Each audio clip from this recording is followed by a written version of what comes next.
semana complicada, con mucha lluvia, granizo en muchos casos, pero el Señor nos ha dado un día de sol, un día de descanso, y eso es por su misericordia, por su bondad, así que le damos gracias, amén.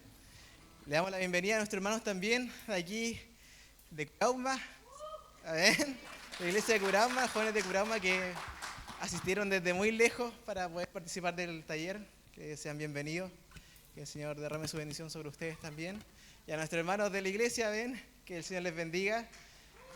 Vamos a aprender del Señor, amén. Va a ser una instancia de mucha bendición. Le damos gracias también a nuestro pastor Juan Carlos. Pastor, muchas gracias por su tiempo, por su dedicación, por sus años de esfuerzo. Sabemos que usted viene a entregarnos enseñanza, pero son años de preparación, son años de trabajo también, años de invertir tiempo, energía, también su dinero para poder aprender. Sé que la labor de enseñar no es algo sencillo y Él la cumple cada semana, así que le damos gracias al Señor por su vida y que el Señor le bendiga grandemente. Amén. Nos ponemos en pie para orar, para pedir que el Señor nos guíe, que su Espíritu Santo nos guíe en esta instancia. Amén. Padre Celestial, te damos toda la gloria, te damos las gracias, Señor, por poder estar en este lugar. Gracias, Señor, porque es tu bondad la que nos sostiene, tu misericordia la que se renueva cada día sobre nosotros. Gracias, Señor, porque reconocemos, Padre Celestial, que no seríamos nada sin ti, que depende de nuestra vida, Señor, totalmente de tu vida, Padre Celestial. Y tú eres un Dios fiel, un Dios vivo, un Dios real, un Dios que demuestra tu amor, Padre Celestial, cada día con nosotros. Y te agradecemos, Señor, porque este taller también es una muestra de tu amor, una muestra de tu bondad, Padre Celestial, de tu fidelidad, Señor, hacia tu iglesia, Padre Santo. Sabemos, Señor, que eres tú quien la perfecciona, Padre Santo, y te damos gracias, Señor, por poder ser instrumentos, Padre Celestial, en tu plan divino. En esta hora, Señor, queremos bendecir esta instancia, Padre Celestial. Bendice, Señor, a cada uno de nuestros asistentes, Padre Celestial, bendice a nuestro pastor. Que tu gracia, Señor, sea derramada sobre nosotros, Padre Celestial, y que tu Espíritu Santo, Señor, nos guíe, Padre Santo, para poder ver lo que tú quieras, Señor, mostrarnos el día de hoy. Ayudarnos, Señor, a poder entender, Padre Celestial, la materia que nos trae, Señor, el día de hoy nuestro pastor, Padre Santo, y también poder disfrutar del aprender más de ti, Señor, de poder adquirir, Señor, herramientas, Padre Celestial, para poder ser mejores, Señor, en lo que tú nos entregaste, Padre Celestial.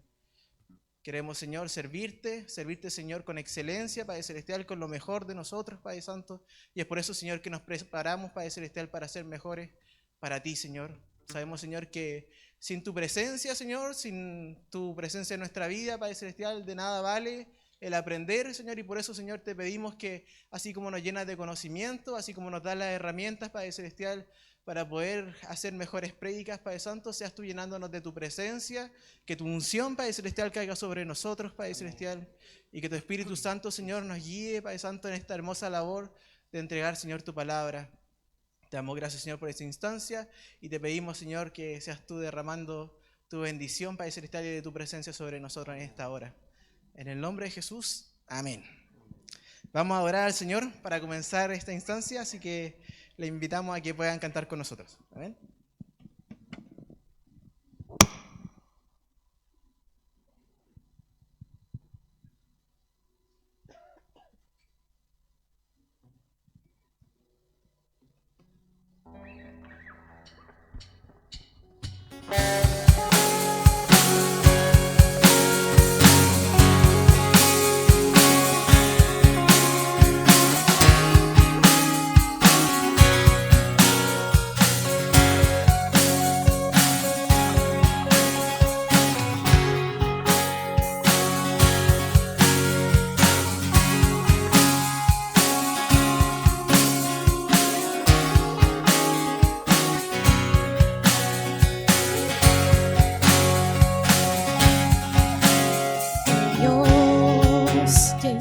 Cielos y la tierra con el poder de su palabra, reina con autoridad. El Dios que aún los cielos le obedece, una palabra es suficiente para los muertos levantar.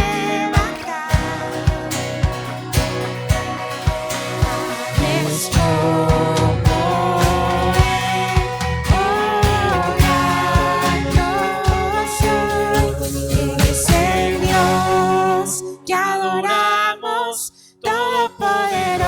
y soberano, grande en misericordia y poder para salvar. Tú eres el Dios que adoramos, quien derrotó la muerte y el pecado, glorioso Redentor y Rey, te adoramos.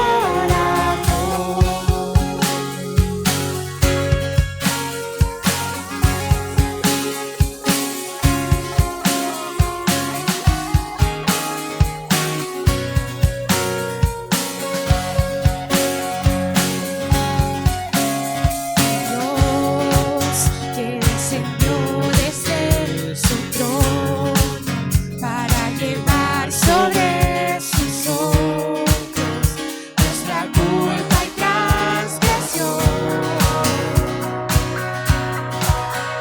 Jesús, exaltado sobre todo, nombre sobre todo nombre, solo en él hay salvación. Nadie es como él, tú eres el Dios que adoramos, todopoderoso y soberano, grande en misericordia y poder para salvar. Tú eres el Dios que adoramos, quien derrotó la muerte y el pecado, glorioso Redentor y Rey, te adoramos.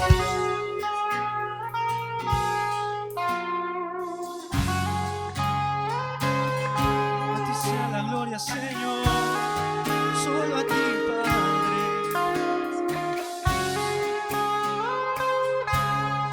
A él sea la gloria y el poder, todo es de él y para él. A él sea la gloria y el poder, todo es de él y para él. Tú eres el Dios que adoramos, todopoderoso y soberano, grande en misericordia y poder para salvar. Tú eres el Dios que adoramos, quien derrotó la muerte y el pecado, glorioso Redentor y Rey, te adoramos.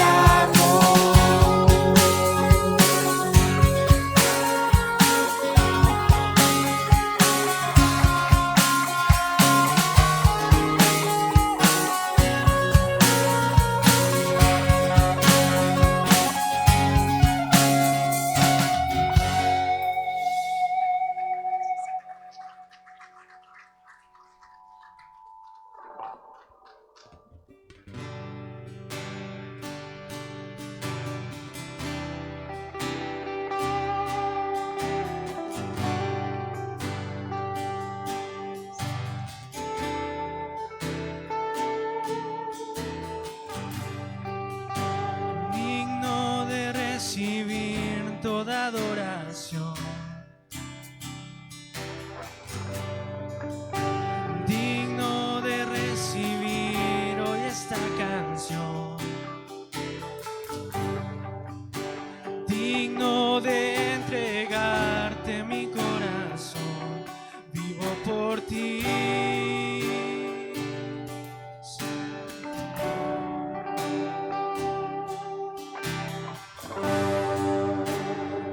Cristo Jesús, no hay otro nombre igual. Cristo, no hay nadie más que pueda salvar. Digno de entregarte mi corazón, vivo por ti, vivo por ti. Santo, santo, como tú no hay nadie, Dios incomparable. Abre tú mis ojos, Cristo. Quiero conocerte más y ser lleno de ti hoy y llevar tu amor al mundo.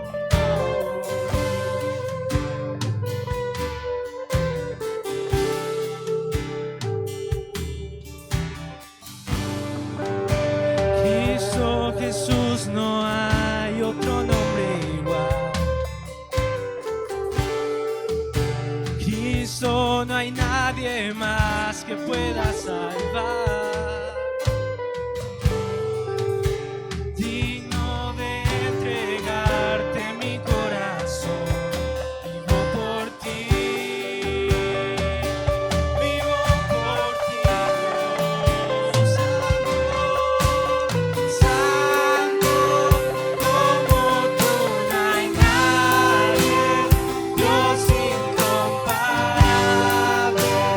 Abre tú mis ojos, Cristo. Quiero conocerte más y ser lleno de ti hoy y llevar tu amor al mundo. Santo, como tú no hay nadie, Dios incomparable. Abre tú mis ojos, Cristo. Quiero conocerte más y ser lleno de ti hoy y llevar tu amor al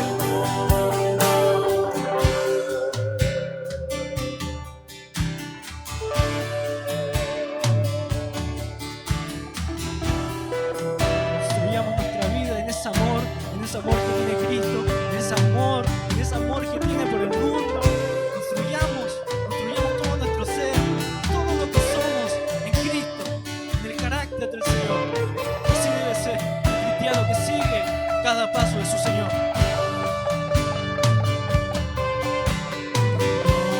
Construiré mi vida en tu amor, ahí estoy seguro. Mi confianza está en ti, Señor, y no seré movido. Construiré mi vida en tu amor, ahí estoy seguro. Mi confianza está en ti, Señor, y no seré movido. Santo, como tú no hay nadie, Dios incomparable. Abre tú mis ojos, Cristo. Quiero conocerte más y ser lleno de ti hoy y llevar tu amor al mundo. Santo, santo, como tú no hay nadie,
eres todo lo que necesito.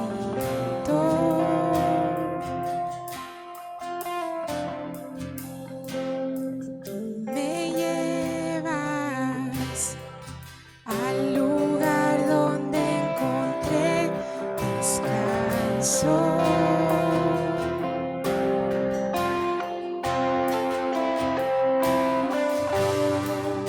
Renuevas mis fuerzas, tú guías mis pasos.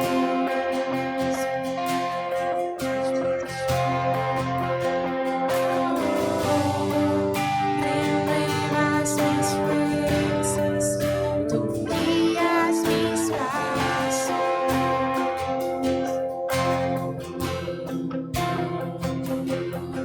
Tu amor inagotable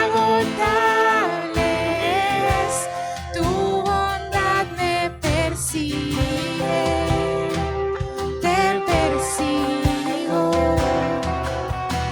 En tu mesa me diste un lugar, me recibes en casa para siempre.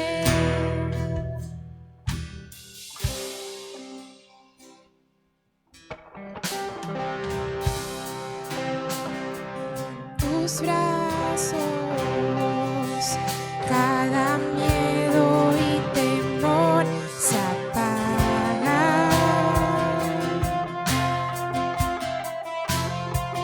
Tú me enseñas a confiar cuando mi fe desmaya.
Le invitamos a tomar asiento. Le damos gracias al Señor por poder disfrutar de su adoración, de poder alabarle libremente en nuestro país. Es un privilegio, es una bendición. Y le damos gracias también a nuestros músicos que el día de hoy nos acompañan, de los jóvenes. Amén. Invitamos a este lugar a nuestro pastor Juan Carlos Alvarado, pastor de Iglesia Casa sobre la Roca, maestro, mi maestro en específico también, en el set, pastor hace muchos años. Es una bendición tener en este lugar. Gracias, querido Fabio.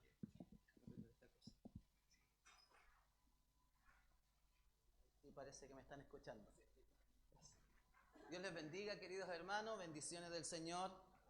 Yo quiero expresar mi gratitud por la invitación que ustedes me hacen. Para mí es una honra.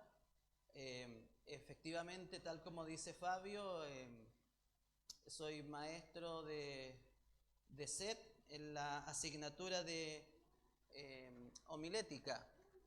Son de esas asignaturas medias fomes que como que todos los estudiantes le hacen el quite. Entonces tener una audiencia tan grande es como extraño, es como raro. Así que gracias, muchas gracias por ello, y también le doy gracias al Señor porque, bueno, estoy ocupando un sitio de honra, no solamente para ustedes como iglesia local, sino que también para mí. Vuestro pastor, el pastor Carlos Ortega, fue mi discipulador y quien me tomó cuando yo recién comencé mi caminar cristiano. Y por tanto, para mí es una honra el poder estar aquí en este lugar donde él seguramente predica cada domingo y ustedes son ministrados por el Señor, así como yo fui mucho tiempo ministrado por el Señor por nuestro pastor Carlos. Así que para mí es una verdadera honra estar aquí en este lugar y en este espacio físico también. Así que muchas gracias, doble gratitud hay en mi corazón por poder invitarme a este lugar. Bien, vamos entonces, los muchachos fueron bastante estructurados en su invitación, hablábamos de tiempo, entonces tengo 3 fases y 3 momentos que va a tener esta clase. Esta clase va a tener la primera, que es la entrega de información.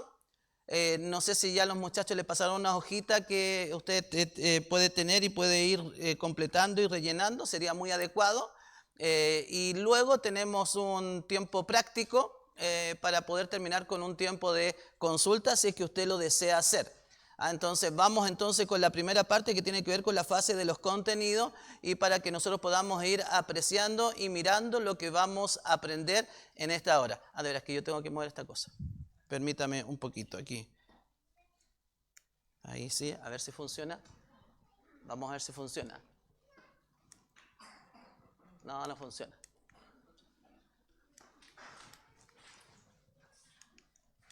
No, ahí.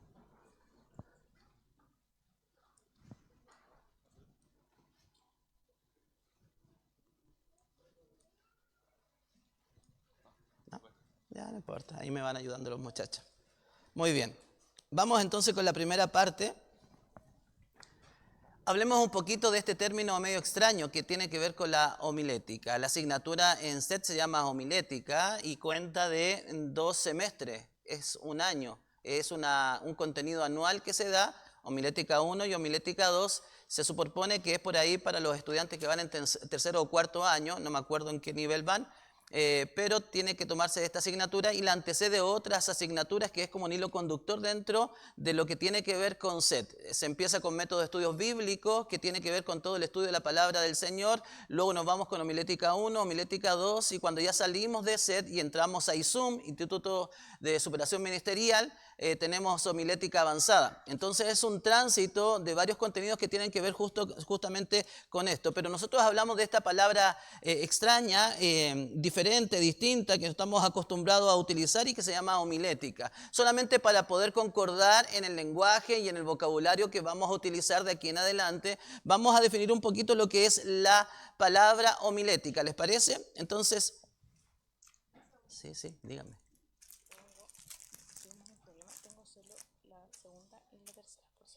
Ya. No está. Ya, ellos lo tienen que ir anotando. Ok. ¿Listo? Ok. Entonces nos ponemos de acuerdo con el lenguaje que vamos a utilizar cuando nosotros hablamos entonces de la palabra homilética, ¿ya? Usted si va a SET y baja la malla de los contenidos, se va a encontrar con estas palabras medias extrañas. Dentro de ese círculo también está la hermenéutica, que ya vamos a ver eso. Pero, ¿qué es lo que es la homilética o a qué obedece la palabra homilética? La palabra homilética está basada en la palabra griega que viene de homileo, así como usted escucha, homileo, que significa sencillamente hablar o significa decir. Ahí está, las definiciones, ¿ya? Entonces vamos entonces con esa definición de homilética. Homilética entonces está basada en la palabra griega homileo, que significa hablar o decir.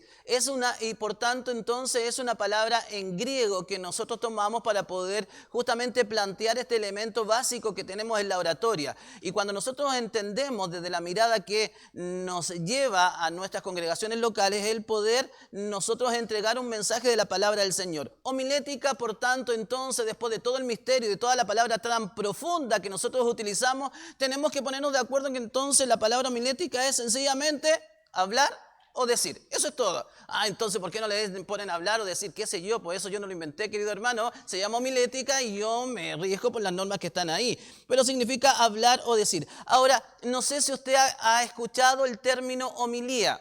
Homilía, que viene justamente de este mismo término, de este mismo registro que es homilética. Trabajo, y perdón por esto, mi nombre, como lo dijo mi hermano Fabio, es Juan Carlos Alvarado, soy pastor de la iglesia Casa sobre la Roca, muy cerquita de por acá, pero además de profesión soy profesor y trabajo en un colegio que es de corte presbiteriano. Entonces cuando me invitan a mí a predicar, no lo llaman la prédica, no lo llaman el sermón. Ellos son bastante rígidos y ellos hacen una hojita y hablan de la oración de aclamación y muchas otras cosas más que en nuestra jerga más pentecostal está como ausente. Así como que nosotros tenemos que tratar de comprender la estructura que tienen nuestros hermanos para poder hacer lo que ellos nos piden, nos exigen. ¿Cierto? Muchas gracias, hermano. Entonces, dentro del papelito ellos ponen la parte homilía. Y la homilía es sencillamente un mensaje o un sermón basado en la palabra del Señor. Eso es la homilía. En jerga pentecostal o en jerga asamblea de Dios sería como, por ejemplo, compartir la palabra. O sería el sermón. Ahí viene la palabra, hermano. Para nuestros hermanos que gozan y disfrutan de un lenguaje mucho más profundo o mucho más, más ausente de nuestro vocabulario común, se le llama homilía. Entonces, homilía, cuando usted escucha la palabra homilía, cuando va a otro corte no pentecostal, seguramente se encuentra en una iglesia anglicana, presbiteriana o de este corte, ellos le llaman homilía. Y homilía es sencillamente un mensaje o un sermón basado en la palabra del Señor. Ahora, cuando nosotros juntamos estos elementos de la homilía, de la homilética, entonces podemos hablar de que la homilética no es sencillamente, como lo dije anteriormente, que es hablar o decir. Nosotros vamos a la homilética y encontramos que la homilética, por tanto, es el arte y el estudio de preparar y predicar mensajes bíblicos. Entonces, si usted estaba pensando, pero tanto rato están en homilética 1 y homilética 2, con lo único que tienen que hacer es hablar o decir, si eso significa.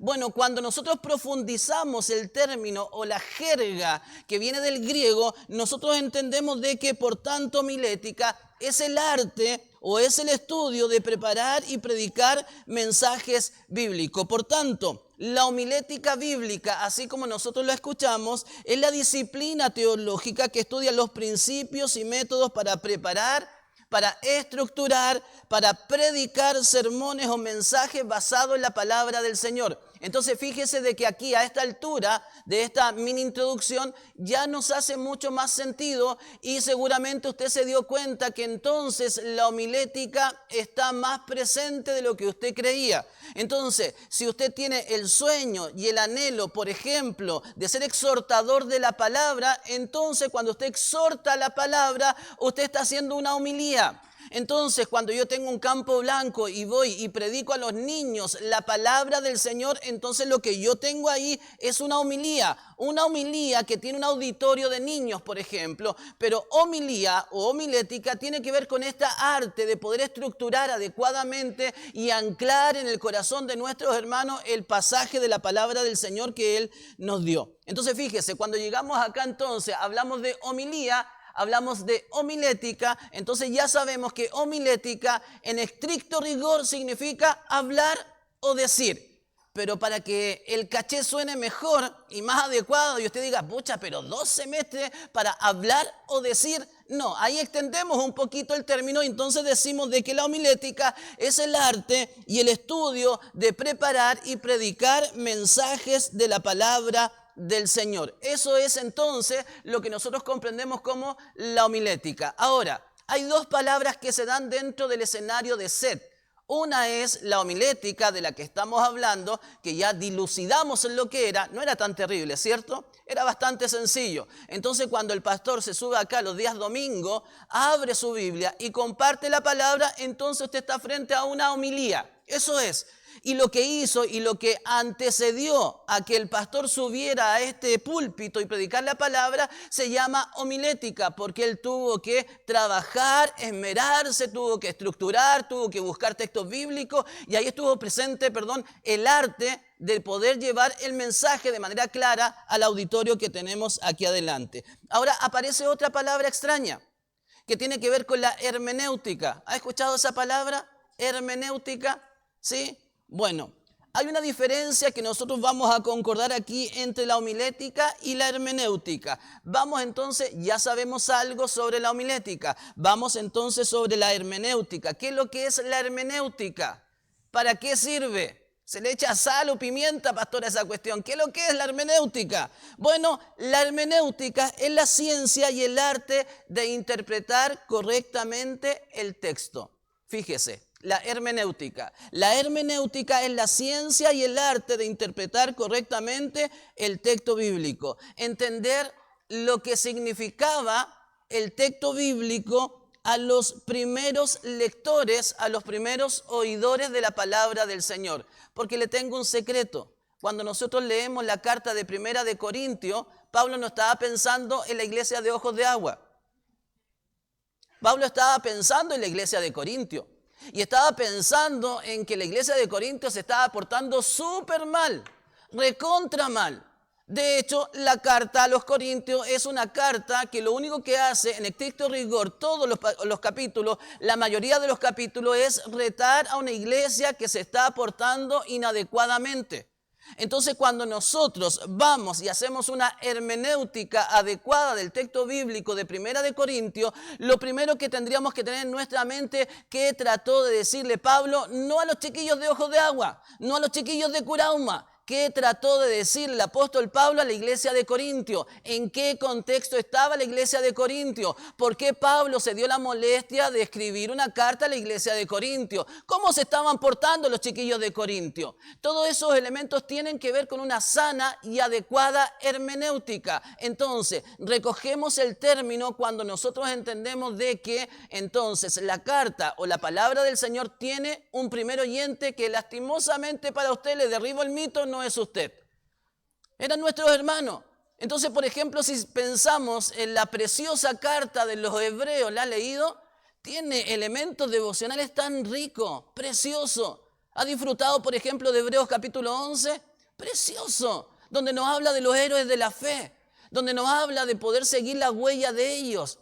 Después el 12 dice, teniendo una gran nube de testigos, todos los que estaban en el capítulo 11, todo el Antiguo Testamento mirando cómo nosotros corremos la carrera y que la corran con paciencia. ¿Pero para quién iba dirigida? ¿Para nosotros en el siglo XXI? ¿En otro continente? ¿En el mundo occidental? No.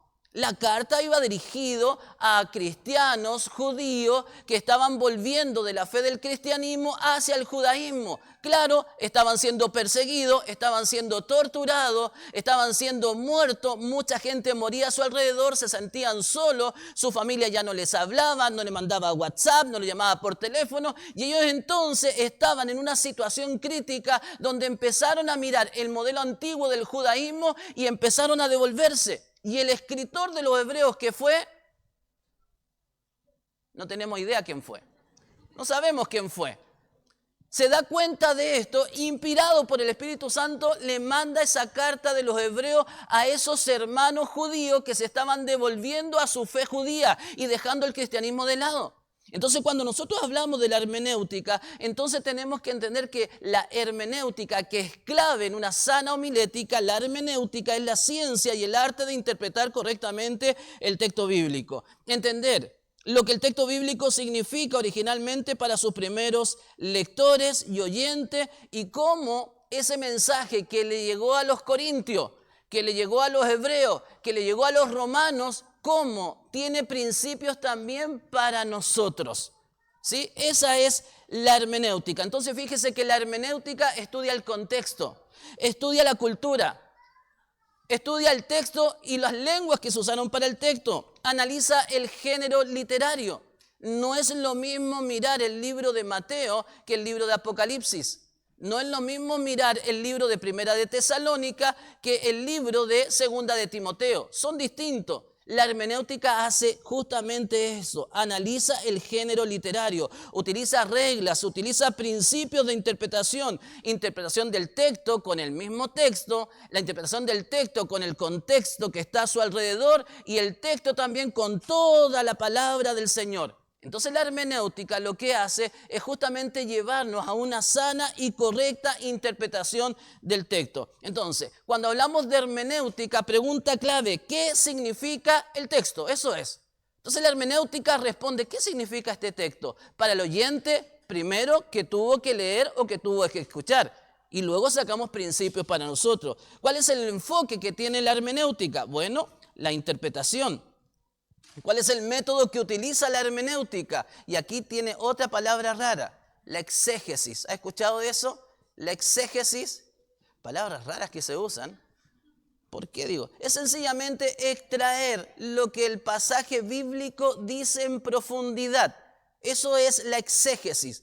Pero para hacer una sana y correcta exégesis hay que ponerle papita a esto. Hay que ponerle tiempo, hay que invertir mucho espacio para poder profundizar en el texto bíblico. Entonces, el método es la exégesis y el resultado es la comprensión correcta del texto. Si se da cuenta, por ejemplo, solamente un ejemplo que podríamos nosotros citar. Si nos vamos al libro de Santiago, en el capítulo 1, Santiago capítulo 1,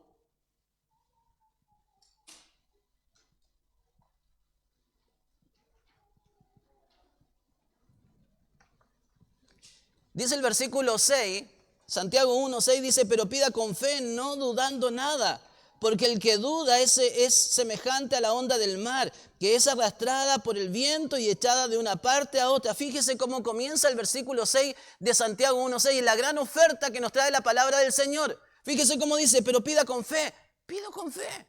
Entonces, resulta que mi auto es del 2014, ya estamos al 2025, Señor, pido con fe el auto del año. Porque tu palabra dice que yo pida con fe, no dudando nada. Lo declaro, lo proclamo, gloria al Señor. Dice su palabra.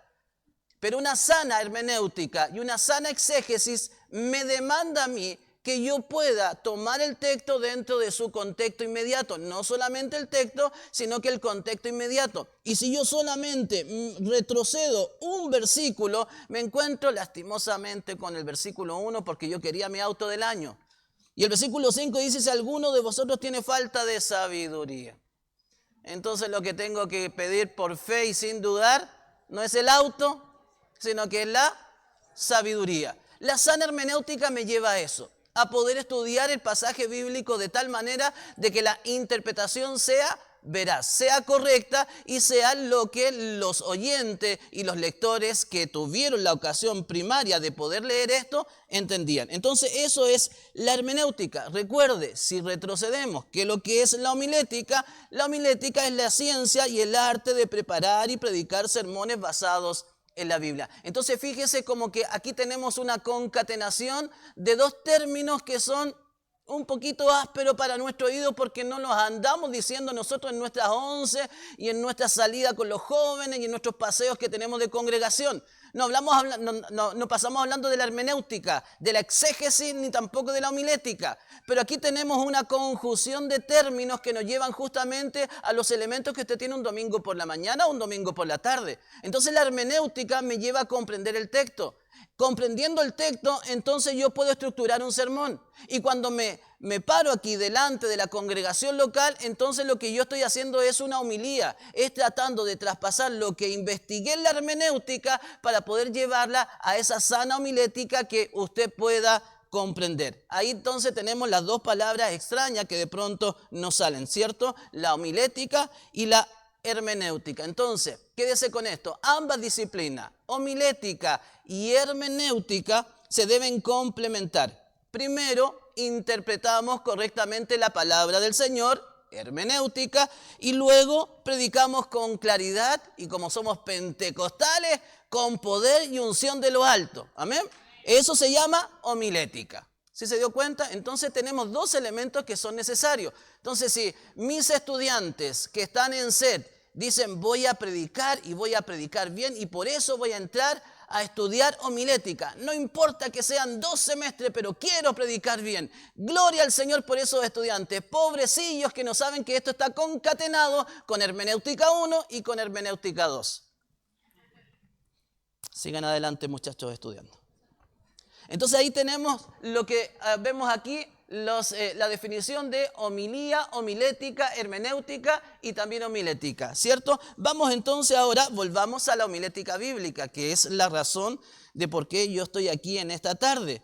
Elementos claves que tiene la homilética, ¿ya? Los elementos que siempre tienen que estar presentes. Entonces, si usted es maestro de escuela dominical, estos elementos tienen que estar presentes. Si usted es exhortador de la palabra del Señor, estos elementos tienen que estar presentes. Si usted anhela servir al Señor en algunas de las áreas que tienen que ver con la palabra del Señor, entonces usted tiene mucho más margen de tiempo para poder investigar y para poder profundizar en estos que son los elementos claves. Son los irrenunciables de la homilética bíblica. No los podemos sacar de la construcción de un sermón. El primero, ya lo vimos, esa palabra rara, exégesis. Que lo que es la exégesis es la comprensión profunda del pasaje bíblico. Eso es, ¿sí?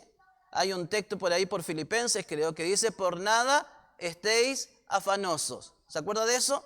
Entonces tendríamos que ver el contexto a qué se está refiriendo el apóstol Pablo cuando dice por nada. ¿Qué quiere decir ese por nada? Porque suena lindo, suena evangélico y suena devocional. Estoy seguro que en nuestros planes de vida aparece ese texto bíblico. Por supuesto que sí. Pero ¿qué quiso decir Pablo cuando dijo por nada estéis afanosos? Entonces, cuando hablamos entonces de la exégesis, estamos hablando de la comprensión profunda. Escuche bien esto, comprensión profunda del pasaje bíblico. Y ahí hablamos del contexto, ahí hablamos del género, ahí hablamos del lenguaje. Todo esto tiene que ver con la exégesis, ¿ya? Entonces, la exégesis, ni más ni menos que es el estudio profundo del pasaje bíblico del cual yo me voy a asir para poder transmitirlo a la congregación de manera correcta. Es el estudio que yo hago antes. Por ejemplo, estuve en la mañana hoy día terminando y retocando la presentación que tenía para ustedes.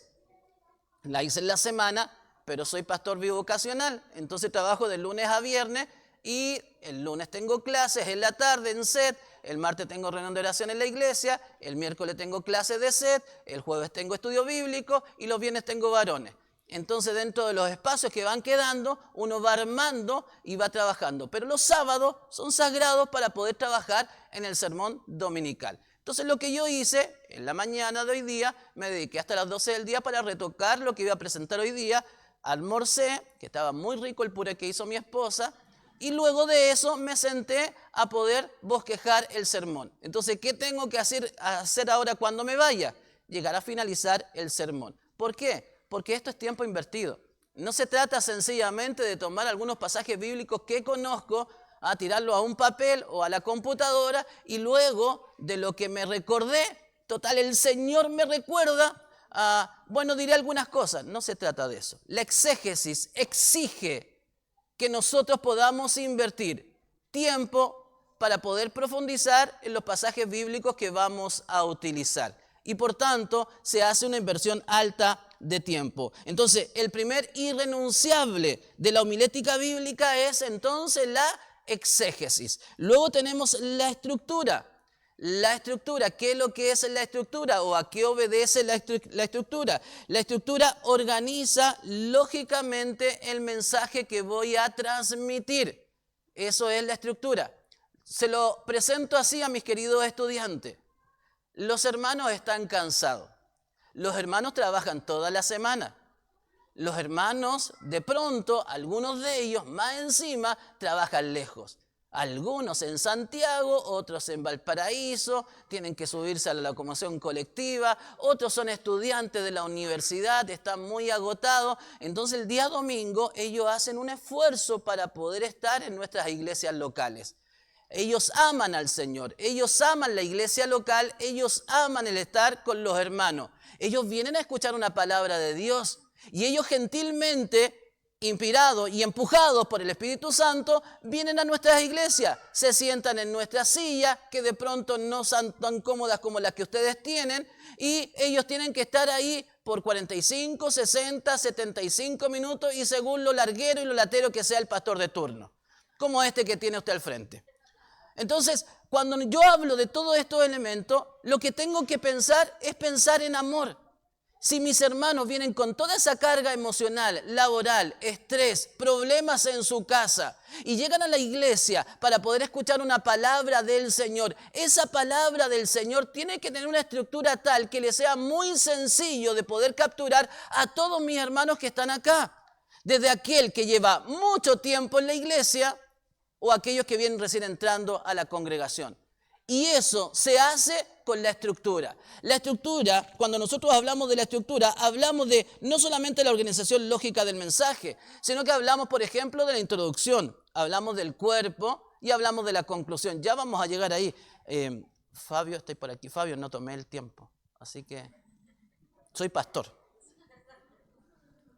En esta parte los pastores mienten mucho. Y por último, mentira esa, no, mentira. La estructura entonces, ya sabe entonces introducción, cuerpo y conclusión. Lo tercero, recuerde, estamos hablando de los irrenunciables. No podemos sacarlos. Si usted me dice, pero es que yo tengo un pasaje bíblico que el Señor me habló. Y me habló fuerte, pastor. Ok, yo creo eso, somos pentecostales. ¿Cómo no vamos a creer de que Dios nos habla con un pasaje bíblico? Por supuesto que sí, lo hace millones de veces y estoy seguro que lo quiere hacer mucho más. Pero nosotros estamos tan distraídos que recogemos algunos de ellos. Pero debemos entender de que debe pasar por el proceso de la exégesis. Debemos nosotros estudiarlo profundamente. Debemos nosotros estructurarlo lógicamente para que nuestros hermanos puedan comprender y entenderlo. Y tercero, este también es un irrenunciable, pero fíjese, aquí hay un guiño solamente y quizás para el mundo pentecostal y que lo estamos perdiendo. Y ese guiño para el mundo pentecostal tiene que ver con la aplicación. La aplicación habla de la conexión práctica que tiene el mensaje que yo estoy transmitiendo. ¿Ve que de pronto nos subimos a los púlpitos y hacemos tremendas disertaciones? Y la gente queda, pero experta en quién fue Mateo.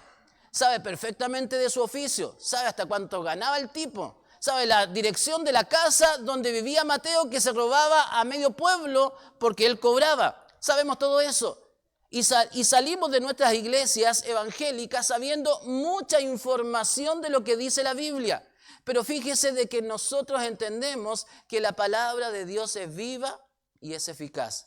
Es cortante y penetrante, ¿sí? Entonces, esto debe tener muchas aplicaciones en mi momento de la exhortación de la palabra. Maestro de escuela dominical que está aquí. Usted no es sencillamente alguien que debe exponer y explicar la palabra. Le aseguro que la inteligencia artificial lo hace mejor que nosotros.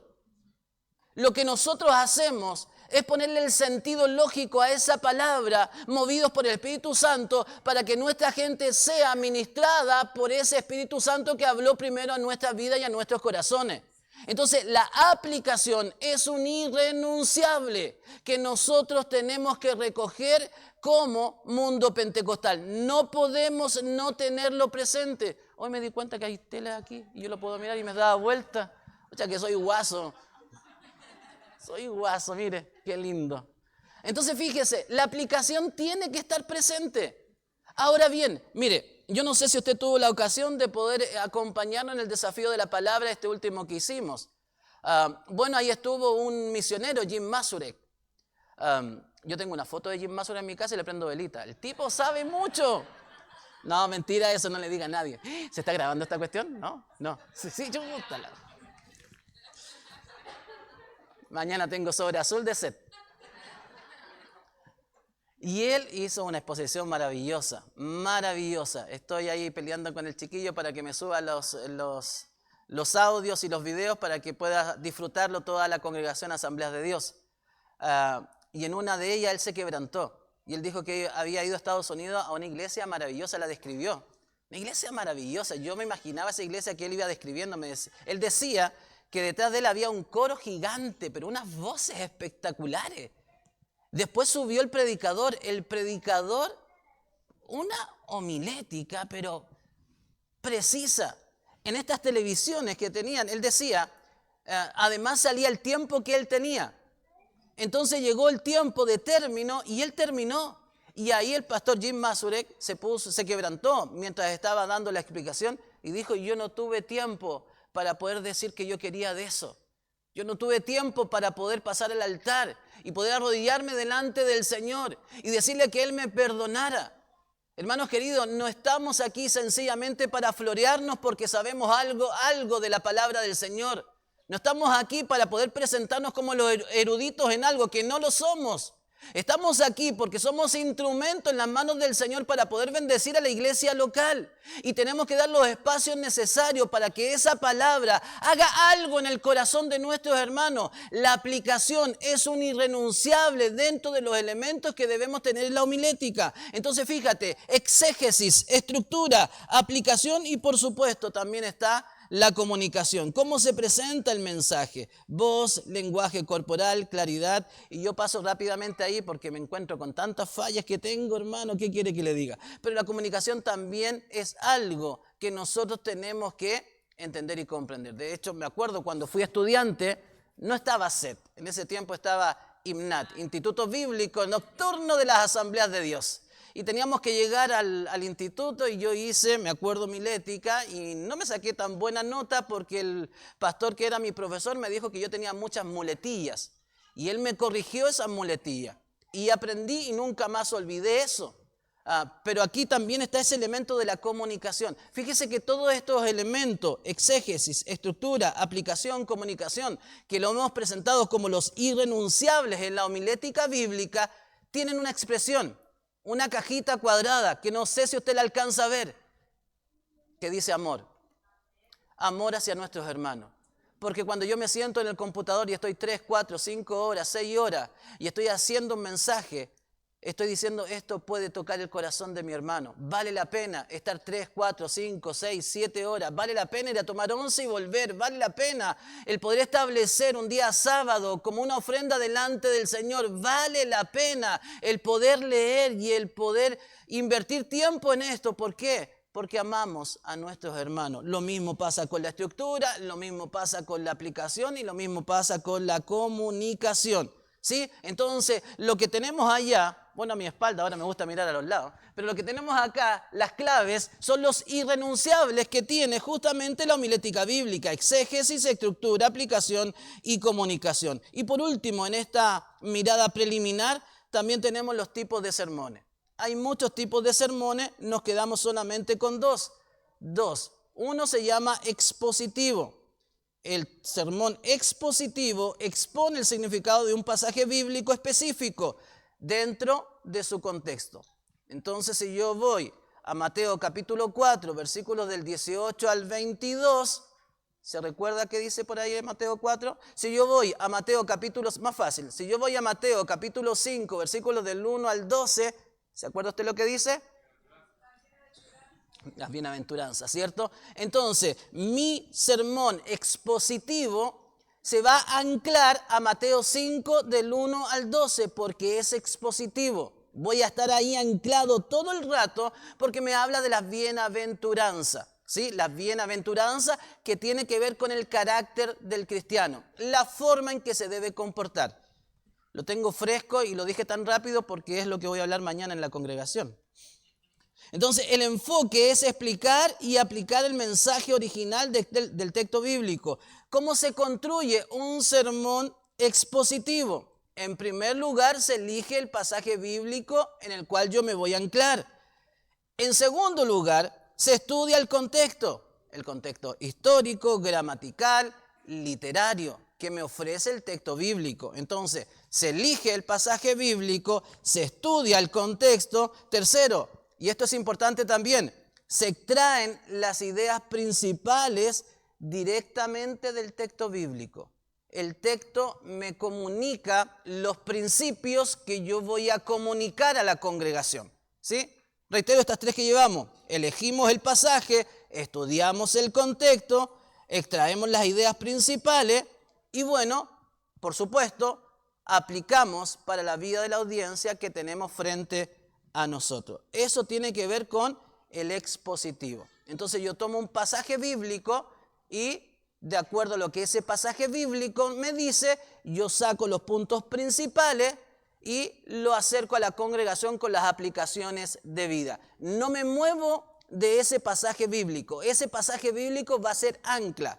¿Ya? Esto lo tengo que explicar porque de pronto vamos a escuchar algunas cosas. Termino con el segundo, el tipo de sermón temático. Y el temático, a diferencia del expositivo, recuerda, el expositivo, un pasaje bíblico. Si yo digo, voy a predicar de Mateo 5, del 1 al 12, entonces seguramente voy a hablar todo el rato de la bienaventuranza, ¿cierto? Porque de eso trata el pasaje bíblico, es una cuestión expositiva, ¿ya? Cuando yo me voy a un sermón temático, el sermón temático gira en torno a un tema específico, a diferencia del expositivo. Entonces el temático me es útil, sí. Porque, por ejemplo, si yo quiero hablar a la congregación una serie que se llama Doctrinas Bíblicas de las Asambleas de Dios, entonces tendré, qué fácil eso, 16 domingos cubiertos porque son 16 doctrinas las que ofrece Asambleas de Dios. Y cada domingo voy a hablar de una doctrina distinta. Pero para eso no me sirve lo expositivo, tiene que ser temático, porque el tema, por ejemplo, es el Espíritu Santo, porque el tema es Dios, porque el tema es Jesús, porque el tema es el pecado, porque el tema es, no sé, pues usted puede seguir hablando, porque Cristo sana, Cristo salva, Cristo bautiza en el Espíritu Santo, Cristo viene, el Evangelio cuadrangular. Entonces todos esos elementos me son útiles en el sermón temático. Recuerden, entonces la diferencia, el expositivo me ancla en un pasaje bíblico, ¿sí? En una sección bíblica. El temático me ancla a un tema particular. Esas son las diferencias. ¿Por qué hago esta aclaración? Porque andan rondando por ahí muchas ideas que dicen de que por tanto nosotros no podemos acercarnos a lo que es temático porque lo temático es manejable y por tanto yo puedo manejar emociones y puedo manejar a la congregación. Entonces hubo un fuerte viento evangélico, no pentecostal, que decía que cualquier sermón temático entonces era malo, era nocivo y era pecaminoso. Y todo tenía que ver con lo que dice lo expositivo. ¿Sí? Nosotros entendemos que esto no es así, porque cuando queremos anclar un pasaje o una temática particular, necesitamos el temático. Y para eso nosotros entonces utilizamos esta figura que es el sermón temático. Ya hago la aclaración porque seguramente si usted es propenso a escuchar a algunos predicadores, sobre todo norteamericanos, seguramente o más hacia el norte de nuestra Sudamérica, se va a encontrar con esta figura que hablan de que entonces el expositivo es bueno, deseable, es casi divino y el temático es perverso, es malo, es satánico, es pecaminoso y no lo podemos tomar. No estamos en esa postura, creemos que tanto expositivo como temático son adecuados. ¿Ok? ¿Estamos bien hasta ahí? ¿Seguro? Porque viene una prueba. Vamos a lo siguiente. No sé si me pueden ayudar. Pilares en la homilética. Gracias. Vamos entonces a los pilares en la homilética. Hablamos de los pilares en la homilética porque la palabra ya descubrimos que venía del griego, ¿cierto? Ya después de varias vueltas nos dimos cuenta de que esta palabra que tiene como un estatus evangélico, cuando yo hablo de homilética es como que me da una suerte de estatus, porque yo no hablo de cualquier cosa, hablo de la homilética, hablo de la hermenéutica, hablo de la exégesis y eso me da un estatus. Pero ya sabemos que la homilética en estricto rigor es decir o hablar. Y es el arte de poder comunicar un mensaje y anclarlo en el corazón de las personas. Entonces, como decimos de que la homilética es una cuestión griega, bueno, los griegos antiguos daban mucho énfasis a lo que era la oratoria. Ellos se concertaban en reuniones, en las plazas públicas, para poder conversar y para poder discutir. Ellos son los artífices de la oratoria. De ahí viene mucha enseñanza que habla justamente de esta arte que tiene que ver con la oratoria. Y ellos dividieron el discurso público en 3 partes. Ellos hablaban del ethos, del logos y de la pasión, ¿sí? Que es la siguiente diapo, hermano. Ahí está. La ética, la teología o la pasión. Son palabras griegas que vienen del ethos, del logo y también dice patos. Ahora, ética tiene que ver con el carácter, tiene que ver con la conducta, tiene que ver con el modo de vivir. Fíjese, esto no tiene una inclinación cristiana. Esto viene del mundo griego. Y en estos discursos que ellos hacían, en esta oratoria que ellos hacían, en las plazas públicas, en las calles, se juntaban ahí y empezaban a hablar sobre temática. Y ellos tenían 3 elementos para poder llevar a cabo una excelente oratoria. La primera tenía que ver con la ética. Y decían, la oratoria tiene que tener una ética. Y la ética tiene que ver con el carácter, tiene que ver con la conducta, tiene que ver con el modo de vivir. Si usted se va al libro de Primera de Timoteo, en el capítulo 3, el apóstol Pablo nos habla de algunos elementos que nosotros debemos considerar cuando hablamos de la homilética. Primera de Timoteo, capítulo 3, versículos del 2 al 7, que es un símil de Tito 1, del 6 al 9. Vamos a leer solamente Primera de Timoteo 3, del 2 al 7. Y dice ahí, pero es necesario que el obispo sea, fíjese, irreprensible. Fíjese el estatus que le estamos poniendo. Pareciera ser que el foco que le dio Pablo a Timoteo parte con esta frase. El que está transmitiendo la homilía debe ser irreprensible. Y después empieza un desglose de lo que significa eso. Marido de una sola mujer, sobrio, prudente, decoroso, hospedador, apto para enseñar, no dado al vino, no pendenciero, no codicioso de ganancias deshonestas, sino amable, apacible, que gobierne bien su casa, que tenga a sus hijos en sujeción con toda honestidad. No un neófito, no sea que envaneciéndose caiga en la condenación del diablo. Entonces fíjese, lo que dice los griegos es que cualquiera que quiere tener un discurso público, primero tenemos que ver cómo se comporta. Los griegos decían, tú quieres hablar, pero supimos cómo te comportaste con tu esposa. Supimos lo que hacías con tu finanza. El apóstol Pablo nos pone el estatus que nosotros como ministros del Evangelio, cualquiera sea el cargo que usted ocupe o el llamado que tiene del Señor, debemos nosotros entender de que el Señor nos demanda ser irreprensible.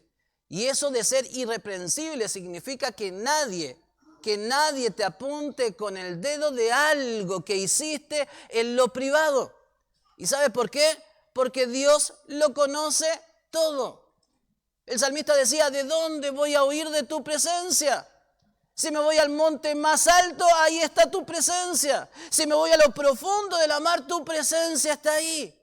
Entonces fíjate, aquel que recoge la homilía, la exposición de la palabra, la enseñanza de la palabra, primer elemento que tiene que tener claro es la ética, el carácter, la conducta y el modo de vivir. Hay un segundo elemento que sale a mi espalda que tiene que ver con la teología, el logos. Y la teología obedece a la palabra, obedece al mensaje, obedece al discurso, obedece a lo que nosotros conocemos como el sermón. Eso es la teología, palabra, mensaje, discurso, sermón. El libro de Segunda de Timoteo, en el capítulo 4, seguramente usted conoce Segunda de Timoteo, usted sabrá seguramente de que es la última carta del apóstol Pablo, ¿cierto? Se estaba despidiendo el apóstol Pablo, fíjese qué amor genuino. Estaba ya en sus últimos días, tránsito de su vida, invierte su tiempo en poder animar a su hijo espiritual.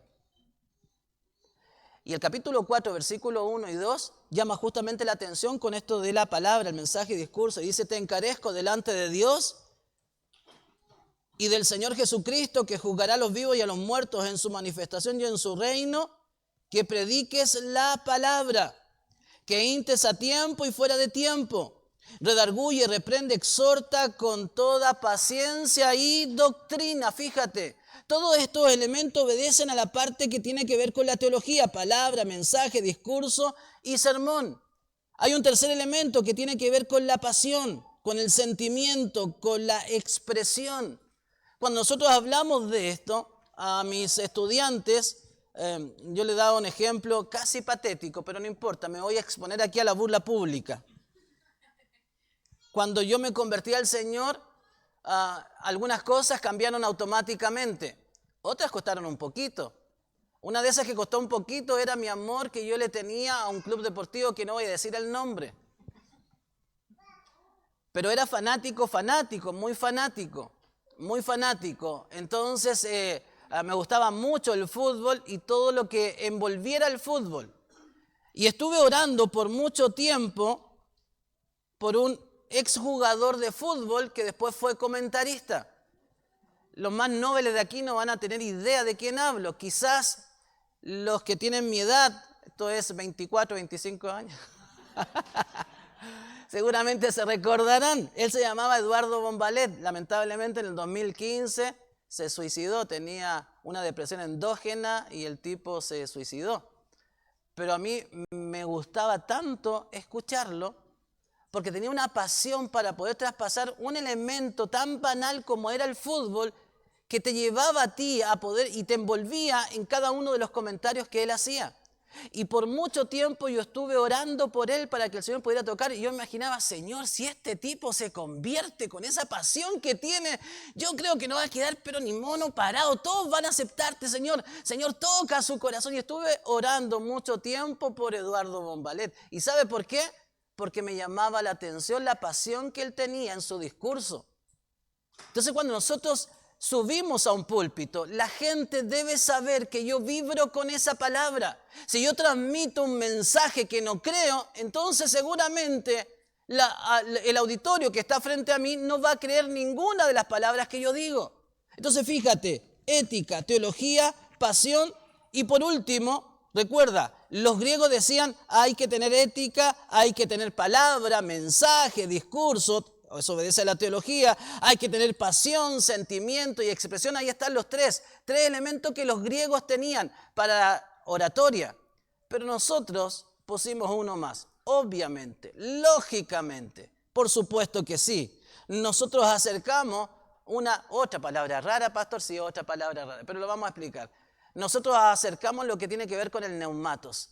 El neumatos tiene que ver con la doctrina del Espíritu Santo, la neumatología, neumatos, unción del Espíritu Santo. ¿Sí? Entonces nosotros decíamos, si esto tiene que ver con ética, esto tiene que ver con palabra, esto tiene que ver con pasión, con sentimiento y con expresión, entonces esto tiene que ver también con la unción del Espíritu Santo sobre la vida del predicador, del maestro y del exhortador de la palabra.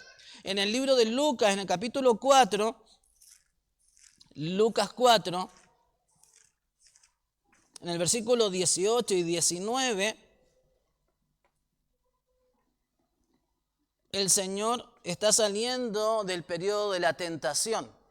Está empezando su ministerio.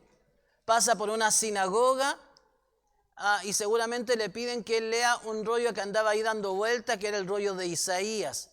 Y él toma el rollo de Isaías, lo abre y empieza a leerlo.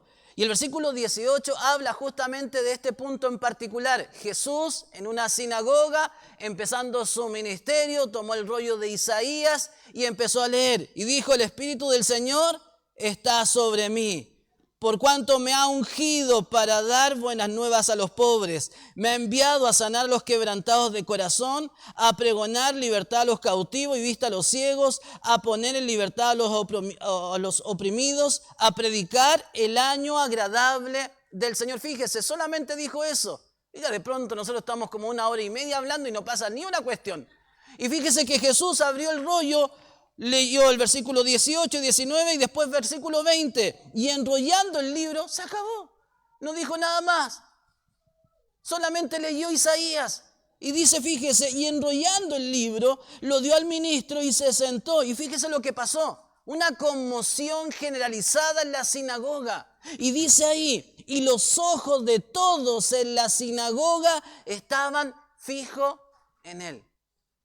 Ahora, si tú recapitulas el texto bíblico y lo comparas, seguramente tú has escuchado de la neumatología lucana, seguramente has escuchado que Lucas y Hechos se parecen mucho mientras Lucas habla del inicio del ministerio de Jesús aquí en la tierra. El libro de los Hechos habla del inicio del ministerio de la iglesia aquí en la tierra y hay muchas similitudes. Hechos 1:8 viene a ser lo que nosotros tenemos aquí con 4:18 de Lucas. El Señor nos unge con su poder y con su presencia para poder pregonar justamente lo que hacía Jesús. El Espíritu del Señor está sobre mí por cuanto me ha ungido para dar buenas nuevas a los pobres. Me ha enviado a sanar a los quebrantados de corazón, a pregonar libertad a los cautivos y vista a los ciegos, a poner en libertad a los oprimidos, a predicar el año agradable del Señor. Y para hacer eso necesitamos, por supuesto que sí, claro que lo necesitamos, la unción y el poder del Espíritu Santo sobre nuestra vida. Hablemos de ética, hablemos de comportamiento en lo privado, hablemos de la pasión, por supuesto que sí, hablemos del discurso y de la teología y de la doctrina, pero si esto no está abrazado con la unción y el poder del Espíritu Santo, entonces seguramente van a ser palabras que van a caer al suelo y que a nadie van a impactar. Pero Jesús cuando leyó 2 versículos, 4, 18 y 19, le pasó el rollo al ministro y se fue a sentar. Dice ahí que en la sinagoga, donde estaban los expertos de la ley, donde estaban todos aquellos que sabían de la palabra, quedaron conmocionados y no sacaban los ojos de él. ¿Por qué? Porque había una unción celestial sobre él y es la misma unción que debe estar sobre la iglesia del Señor Jesucristo. Entonces, cuando hablamos de los pilares de la homilética, estamos hablando de 4, como una mesa, ¿sí? 4 pilares, 4 patas tiene una mesa, 4 pilares tiene una sana homilía, tiene carácter, conducta, modo de vivir, ética, tiene palabra, mensaje, discurso y sermón, tiene teología, tiene pasión, sentimiento y expresión, tiene pasión y tiene la unción del Espíritu Santo, tiene los aspectos neumatológicos, 4 patas que soportan una sana homilía. Amén. Mire que voy en los 20 minutos recién, no sé en cuánto vamos, Fabio, tú me hacías así como y le damos nomás y terminamos. Bien, vamos entonces a la siguiente, ahí está la siguiente. Aquí ya entramos en tierra derecha. Lo que teníamos hasta este punto era una mera introducción de lo que tiene que ver con la homilética. Recuerde que este ramo se da en 2 semestres. O sea, estamos hablando de 32 a 35 clases y la estamos resumiendo en 1 hora. El Señor opera en lo sobrenatural. Mire. Vamos entonces a la construcción del sermón, ¿sí? Veamos algunos elementos. El primer elemento que nosotros tenemos cuando hablamos ya, nos sentamos con todos estos elementos en nuestra mente. Ya sabemos los pilares de la homilética, ya tenemos lo irrenunciable, ya tenemos la diferencia entre los sermones, el expositivo y el temático, ya sabemos algunas cosas. Eso tiene que ver con la conjunción de conocimientos que nos va a llevar ahora a sentarnos frente a una computadora, a nuestro cuaderno, con nuestras Biblias y con todos los elementos que sirven para poder construir un sermón. Y aquí vamos a un paso a paso. Primer paso tiene que ver con esa preparación espiritual y contextual. El primer paso tiene que ver con lo individual. El primer paso tiene que ver con esa oración personal constante. No solamente para pedir inspiración, sino para tener una comunión con Dios. ¿Usted se ha dado cuenta que de pronto la oración funciona cuando tengo que hacer algo en la iglesia? Señor, ayúdame porque tengo que coordinar y no sé qué decir, Señor, y me da vergüenza. Y si me equivoco, y si me quedo en blanco, Señor, ayúdame. Y esas oraciones tienen una pasión que le digo, increíble. Pero aquí no sencillamente estamos hablando de esa oración. Estamos hablando de esa oración constante, dinámica, personal, que nos acerca a tener comunión con Dios. Estamos hablando de su pueblo. ¿Sí? Estamos hablando de la mayor empresa que ha pisado esta tierra. Y esa es la iglesia del Señor Jesucristo. Entonces tenemos que entender de que esto tiene que ver con cuidado. Yo no puedo llegar un domingo por la mañana y a lo que Dios me dio, a lo que Él me entregó. No entiendo bien el texto, pero en una de esas me llega la unción y digo algunas cositas lindas. Esto se trata de tener una comunión permanente con Dios porque Dios ama a su pueblo, ama a la iglesia local. Por tanto, no solamente estoy hablando de esa oración personal que tiene que ver con la inspiración para poder llevar a cabo una tarea en particular. Estoy hablando de la oración que tiene como fin una comunión permanente con Dios, ¿sí? Esa oración diaria, esa oración constante, esa oración que dice Tesalónica, orad sin cesar. No es que usted ande con los ojos cerrados 24/7, va a chocar, lo van a atropellar, no se trata de eso. Se trata de tener una actitud constante, de escucha activa de lo que Dios quiere decir sobre nuestros corazones y sobre nuestra vida. Y yo reflexionar permanentemente con Él. Si se da cuenta, entonces lo puede hacer en todo lugar y en todo momento, constantemente. Y a eso se refiere Tesalónica. Entonces, oración personal constante. Estamos en la preparación espiritual y contextual. Segundo, confesión y limpieza del corazón. ¿Sí? Cuando llegamos y dictamos una clase de escuela dominical, cuando alguien tuvo la generosidad de invitarnos a predicar a algún grupo pequeño, cuando estamos frente a 3, 4, 5, 100, 200, da lo mismo cuánta gente tenga delante. El punto es de que yo quiero ser un instrumento en las manos del Señor. ¿Y sabe lo que hace el pecado? Estorba. No permite que fluya. Y por tanto no solamente hablo de esa comunión permanente, sino que hablo en segundo lugar de la confesión y limpieza del corazón. Un corazón cargado o en pecado afecta la claridad espiritual del mensaje. Debemos ser gente santa, debemos ser vasos de honra, porque no estamos hablando de cualquier persona, querido hermano. Estamos hablando de aquel que ha sido redimido por la sangre preciosísima del Cordero de Dios. El Dios mismo que bajó a esta tierra, subió a la cruz del Calvario y derramó sangre inocente por cada uno de nuestros hermanos. Entonces nosotros no podemos ser estorbo para eso. Si tú eres maestro de escuela dominical o de Campo Blanco, si tú eres, no sé, director de algún ministerio aquí en la iglesia, si eres exhortador de la palabra o predicador de ella, si tú anhelas trabajar con la palabra del Señor, entonces yo te pregunto en esta noche, ¿cómo está tu corazón delante del Señor? ¿En santidad? ¿O hay estorbo en tu vida? Porque el estorbo no solamente va a ser para ti, sino que va a ser también para el pueblo del Señor. Esto solamente se me va a salir como pastor, no como maestro. Pero tenemos esa maña nosotros de pensar de que el pecado me afecta a mí. Y mientras me afecta a mí no hay problema. Y por tanto el pecado que yo hago en lo privado, donde nadie me ve, me va a afectar a mí. Y esto no es así, hermano. Si usted se pegó un buen apretón de dedo, solamente un dedo, seguramente, y si es hombre, va a estar tirado todo el día. No, va a estar tirado ahí, va a estar con fiebre, se va a sentir mal, va a pedir licencia por 15 días porque se apretó el dedo. Le afectó totalmente. ¿Usted entiende? El pecado afecta a tu persona, afecta a tu familia y afecta a la iglesia. Cuando nos sentamos en esa silla y empezamos a criticar, ¿por qué la iglesia no avanza? La iglesia debería ser más dinámica, la iglesia debería hacer más cosas, la iglesia está como asentada, está como que no avanzando. Yo te pregunto, ¿cómo está tu corazón? Porque seguramente hay muchos anclajes en la misma iglesia local que no permiten que ésta siga creciendo como Dios espera que lo haga. El pecado afecta la salud espiritual de la iglesia local. El pecado afecta al predicador, al exhortador y al ministro que está predicando la palabra del Señor. Entonces lo segundo, confesión y limpieza de corazón. Lo tercero, dependencia total y absoluta del Espíritu Santo. ¿Sí? Trabajamos arduamente para poder tener una estructura de sermón adecuada. Lo llevamos a bosquejo, lo revisamos, ¿sí? Revisamos cada uno de los aspectos. Vamos leyendo y vamos transitando las ideas para que suene bien cuando esté delante de los hermanos. Pero no puede usted depender de su astucia. No puede depender de su expertise. Usted debe depender de la obra y del poder del Espíritu Santo.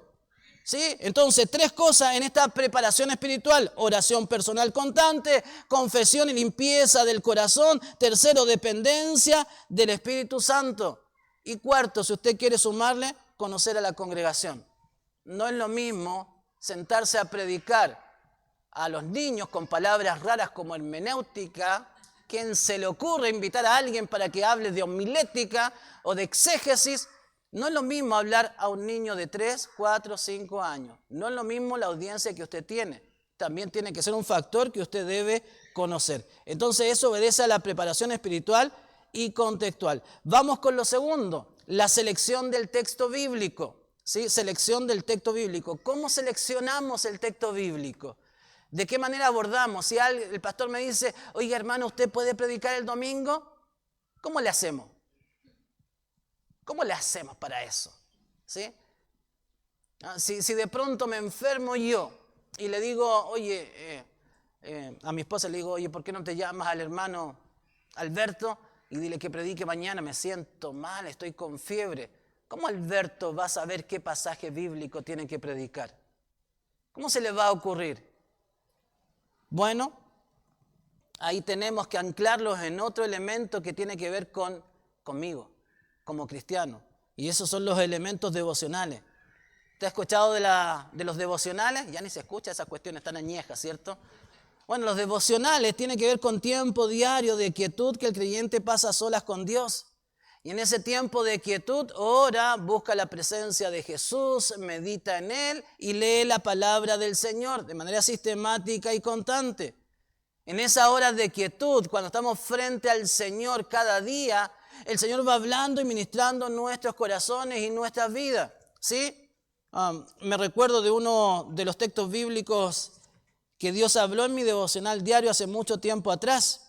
Y no es que ahora no lea la Biblia, pero me acuerdo de ese en particular. Estaba leyendo Primera de Corintios, un capítulo diario en mi devocional. Me levantaba en la mañana, leía un capítulo de Corintios, luego oraba al Señor y me iba al trabajo. Y yo ya quería pasar a mi carta favorita. Mi carta favorita siempre ha sido Segunda de Corintios. ¿Y por qué es tan favorita? Porque me gusta mucho el ministerio del apóstol Pablo. Y Segunda de Corintios es una carta prácticamente autobiográfica del apóstol Pablo. Salen muchos elementos que retratan el corazón del apóstol Pablo. Entonces disfruto mucho de la lectura de Segunda de Corintios. Entonces estaba en Primera de Corintios, en el capítulo 16, y usted sabe que Pablo ahí tiene la manía de saludar a quien nadie le importa. Él saluda a un tal Estéfanas, Fortunato, Acaico. Y yo estaba en esa lucha, decía, ya, pero tengo que llegar al final para que yo diga, lo leí completo, Primera de Corintios. Y estaba en esa lucha, leyendo rápidamente, porque ya el otro día me correspondía Segunda de Corintios, mi carta favorita, hasta que llegué al 22. Me faltaban 2 versículos. Terminaba la carta y empezaba a orar y terminaba mi devocional. Llegué al versículo 22, el Señor habló a mi vida, cerré la Biblia, me hinqué de inmediato y oré al Señor. Y el versículo 23 y 24 no lo pude leer ese día en particular. ¿Y por qué? ¿Qué dice el 22? El 22 dice, el que no amare al Señor Jesucristo, sea anatema. El Señor viene. Y me golpeó tan fuerte. Automáticamente puedo decir que el Señor habló a mi vida. Y me dijo, ¿me amas así? Y no pude seguir leyendo. Me arrodillé en el living de mi casa, muy humilde, y le dije, Señor, perdóname, porque no te amo como tú mereces. Y tuve una oración devocional en ese espacio. Entonces, cuando hablamos de los devocionales, hablamos de ese tiempo en quietud, donde el Señor habla a nuestros corazones, habla nuestras vidas, ministra nuestros corazones y ministra nuestras vidas. Seguramente usted sabe mucho de la estructura de los devocionales. No voy a hablar de todo eso porque yo estoy seguro que ya estoy pasado en el tiempo. Pero seguramente usted sabrá y entenderá que los devocionales cuando Dios habla a nuestros corazones y a nuestras vidas. Entonces cuando uno dice, ¿cómo escojo el texto bíblico para la predicación, pastor? ¿Cómo lo hace usted? Entonces seguramente el pastor dirá, bueno, porque en mis tiempos devocionales, en mis tiempos de intimidad, en mis tiempos a solas con el Señor, son cuando Dios habla y ministra mi vida y mi corazón. Y es así. Entonces estos tiempos deben estar presentes de manera constante. Solamente, y no voy a hablar a cada aspecto del devocional, pero sí algunas sugerencias que voy a establecer en este punto número 2 que tiene que ver con cómo escojo el pasaje bíblico. Solamente unos consejos. En primer lugar, evitemos cuando subamos al púlpito, cuando prediquemos la palabra, cuando la enseñemos, evitemos los temas extraños. Sé que los temas extraños pudieran sugerir de que yo sea harto, pero si me voy a 1 Corintios capítulo 15, versículo 29, me habla del bautismo de los muertos. ¿Para qué voy a usar tiempo precioso en un púlpito donde gente viene por primera vez, gente viene cansada, agotada, gente viene pensando voy a ir al último culto y después no voy a venir más? Así que no pierda el tiempo en aquellos temas que son extraños. Segunda de Pedro 2:4 habla de los ángeles que pecaron. Judas, en su único capítulo, en el versículo 9, habla de la disputa que tuvo el arcángel Miguel con el diablo por el cuerpo de Moisés. No lo traiga a colación en una predicación. Quizás sea para un estudio. Por favor, no invierta tiempo de predicación y de homilía en Daniel capítulo 2, versículo 42, donde habla de los dedos de los pies de la bestia. Porque seguramente se va a meter a temas escatológicos donde va a tener necesariamente que explicarlo a la usanza de Primera de Tesalónica, a la usanza de Daniel, a la usanza también de Apocalipsis. Entonces la gente va a salir mareada y lo único que va a hacer es ganarse el aplauso de porque usted sabe tanto. No buscamos eso. No nos interesa eso en realidad. Entonces, una sugerencia cuando usted predique, evite temas extraños. Lo segundo, incluye el Antiguo Testamento. Somos tan expertos para poder hablar del Nuevo Testamento y nos olvidamos del Antiguo Testamento. El Nuevo Testamento refiere muchas temáticas del Antiguo. Habla de la historia de la creación. Habla de los tipos, de los ejemplos de Cristo en el Antiguo Testamento. Y por tanto son elementos necesarios que la congregación debe conocer. Incluye temas del Antiguo Testamento. ¿Ok? Las sugerencias que tenemos cuando escogemos el texto. Entonces, ¿de dónde nace el texto bíblico? El texto bíblico nace entonces de mi devoción delante del Señor, de mi tiempo de intimidad, ¿sí? Y fíjese de que si eso lo llevamos a la iglesia local, el Señor habla y ministra a nuestras vidas como pastores mucho más profundamente.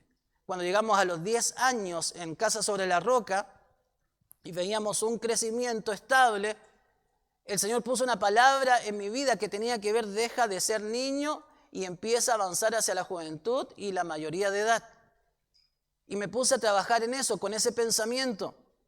Y en mi verano me dan permiso en la iglesia para febrero ausentarme, así que me senté y empecé a escribir mucho. Y de eso que escribí mucho, hemos trabajado para traer fruto de Juan capítulo 15, versículo 5. Desde el año pasado la visión congregacional es para dar mucho fruto. El año pasado trabajamos bajo el eslogan Preparando la Tierra y estuvimos todo el año dándole a eso. Este año propusimos 4 ejes temáticos que tienen que ver con eso. Entonces, ¿dónde Dios habló a mi vida eso? En la intimidad. ¿Dónde lo escribí? En la intimidad. Y lo pude poner sobre la mesa para poder trabajarlo como congregación, ¿sí?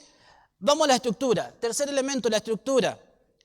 La estructura obedece a 4 puntos particulares. El primero tiene que ver con el título. Todo sermón debe de llevar un título. Y el propósito del título es sencillamente indicar a los oyentes de qué se va a tratar el sermón. Son como pistas que yo voy dejando para que la gente pueda establecer y pueda comprender de qué se trata lo que yo voy a hablar. Por tanto, el título debe ser interesante y el título debe ser breve. Debe dar información y debe atraer la atención sin ser trivial.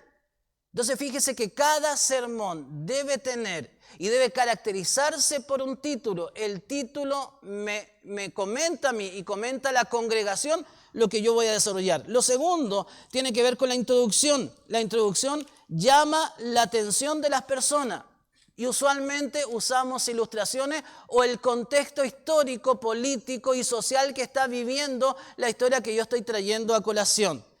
La semana pasada empezamos el eje número 2 en nuestra congregación y hablamos de un genuino discípulo. El primer eje tenía que ver con el que llama, y estábamos conociendo a Jesús, el que llamaba a dar mucho fruto. Y este eje número 2 tiene que ver con el discípulo, el verdadero discípulo. ¿Cómo va a ser el discípulo que va a traer mucho fruto delante del Señor? Entonces, en la introducción de la semana pasada usé una carta que encontré en un libro de esos que yo leo, que son seguramente muy fomes para ustedes. Pero dice carta, yo lo actualicé, hice un súper esfuerzo para poder traerlo a la congregación y en vez de decir carta, puse correo enviado a Jesús. Y ese fue lo que yo hice. Y la carta o el correo, permítame leérselo, y esto lo usé como introducción, estamos hablando de la introducción. Estoy estoy usando puentes para poder acercar a la congregación lo que va a venir en el cuerpo. Entonces, en la introducción usé esta ilustración y dice, el correo enviado a Jesús para Jesús de Nazaret, dueño de la fábrica Carpintería Artesanal de Israel, de consultores y selección de personal. Asunto, 12 candidatos a trabajar en la empresa. Gracias por enviarnos el currículum de los 12 seleccionados a trabajar en su nueva empresa llamada La Gran Comisión. Los resultados arrojados en base al estudio de los perfiles es el siguiente. Nuestros expertos indican que sus candidatos en la mayoría carecerán de educación, aptitudes vocacionales y en general su perfil es desfavorable.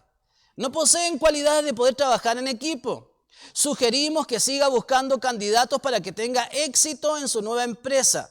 Por ejemplo, Simón Pedro, caso perdido, inestable, muy emocional, explosivo y nos hemos dado cuenta que siempre anda con cuchillo.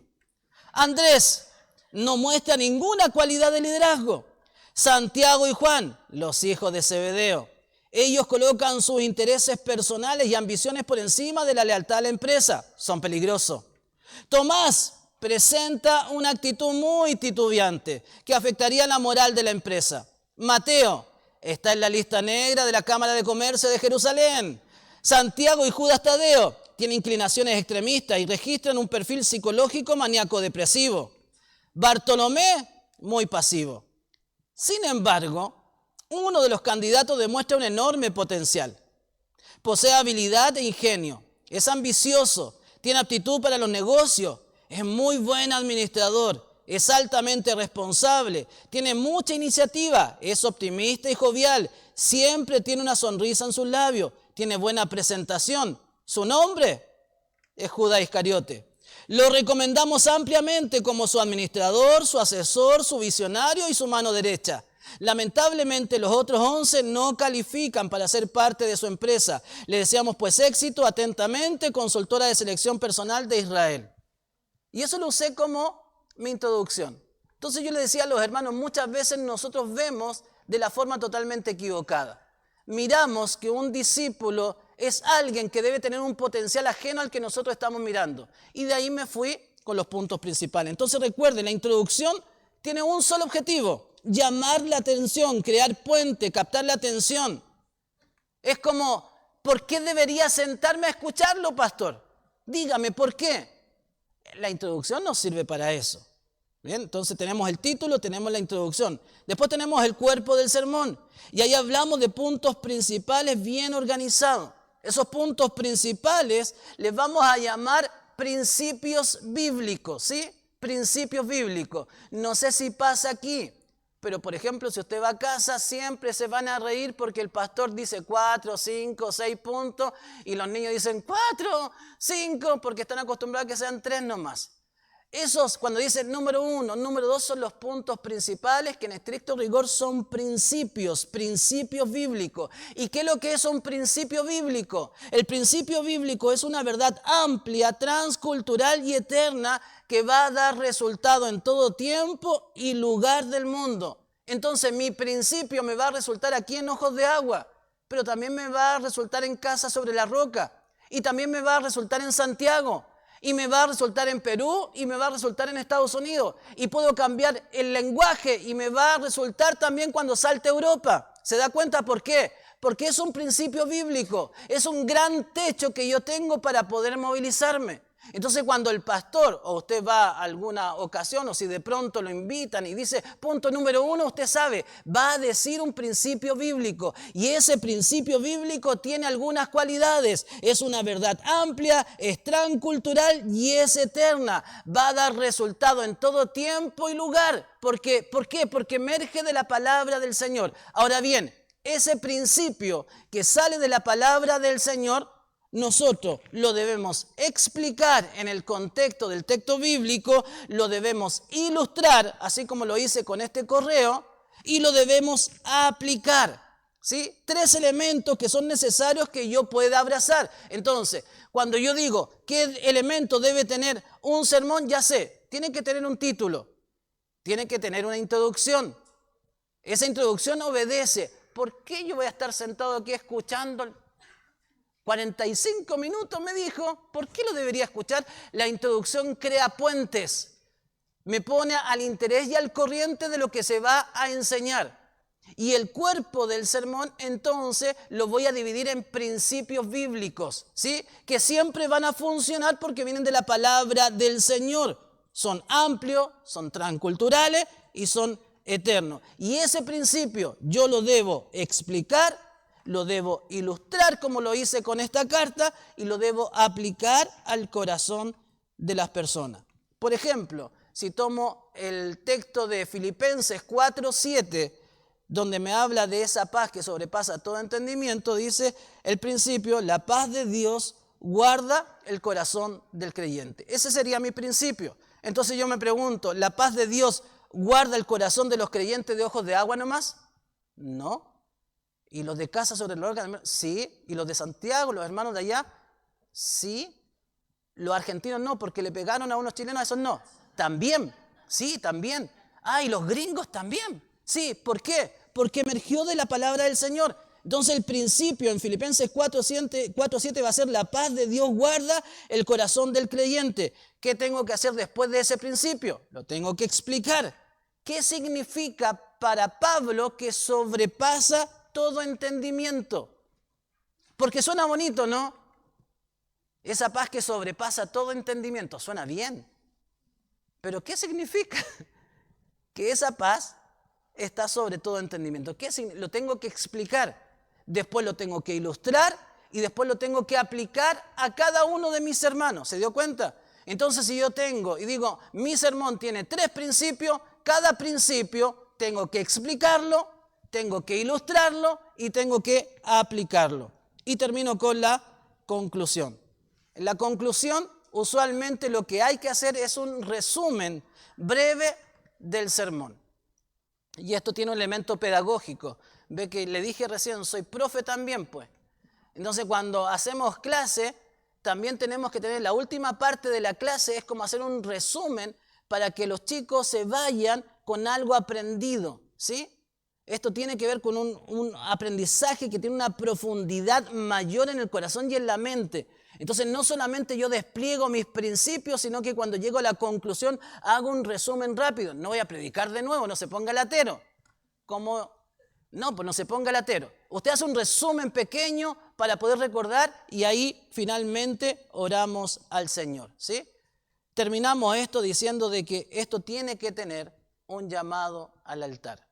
El llamado al altar no se puede viciar como de pronto lo encontramos. El llamado al altar significa que usted le da la oportunidad a cada creyente a responder al sermón que usted está predicando. Llamado al altar lo llamo de manera así como general. No es que todos los sermones terminen con venir acá adelante. Yo puedo decirle, si alguien necesita esa paz que sobrepasa todo entendimiento, ahí donde está, levante su mano. Ese es un llamado al altar. Si usted necesita de esa paz, está agobiado con las problemáticas, está mirando ojo a las pruebas, las tribulaciones y al temor de su vida, ahí donde está, arrodíllese delante del Señor. Estamos haciendo un minuto para que esa persona pueda decir, yo recibo esa palabra. Por favor, no termine el mensaje sin dar la oportunidad a la iglesia para que pueda responder al mensaje. Siempre tiene que haber un margen para que las personas respondan al mensaje. Siempre. Atención, maestros de escuela dominical, también exactamente lo mismo. Atención, hermanos que hacen Campo Blanco, lo mismo. Siempre tiene que haber un margen para que las personas que escucharon la palabra de Dios puedan decir, sí, yo quiero esa paz, no quiero esa paz.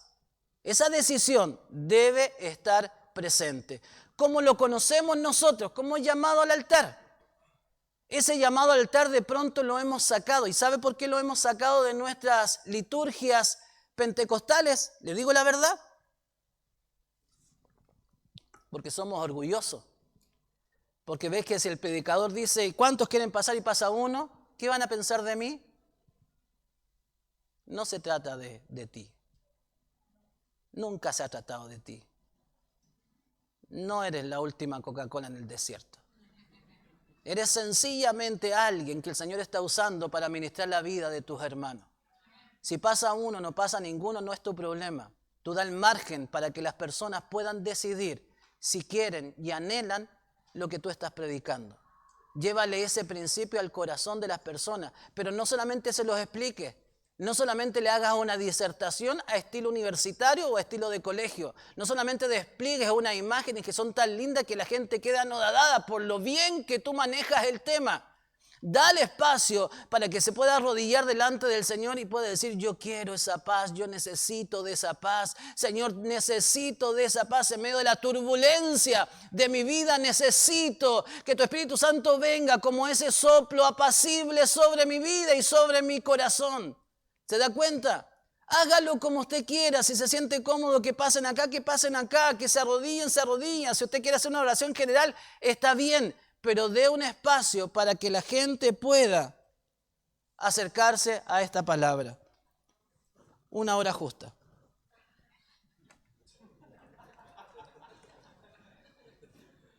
No sé si tenemos tiempo, Fabio, ¿sí? Ya. Mire, la próxima diapo que va a aparecer ahí, que parece que usted tiene en su hojita, hay un segundo bloque, no sé si sean 50 minutos, para ser honesto. Ya, porque me excedí en el tiempo, un poquito. Pero mira, hagamos algo, hagamos un trabajo práctico rápido si le parece. Hay 6 pasajes bíblicos que están ahí. Y esa tarea yo también la hice. Son sermones que yo he predicado en la iglesia y que los archivo y que los tengo guardados y que obedecen a lo que los hermanos han escuchado. Por tanto, aquí yo no estoy dando una tarea que yo no haya hecho, la he desarrollado. Entonces, hagamos, no sé, grupos de 6, 7 personas, si les parece, rápidamente, el grupo que quiera, la forma que quiera, y usted elige alguno de los 6, el que quiera, y usted hace justamente ese paso a paso, ¿sí? Una introducción rápida y solamente un principio, porque no tenemos más tiempo, solamente un principio. Entonces, título, hace una introducción y hace solamente un principio, ¿ok? Solamente esas 3 cosas. Desde ahora ya vamos a tener 20 minutos.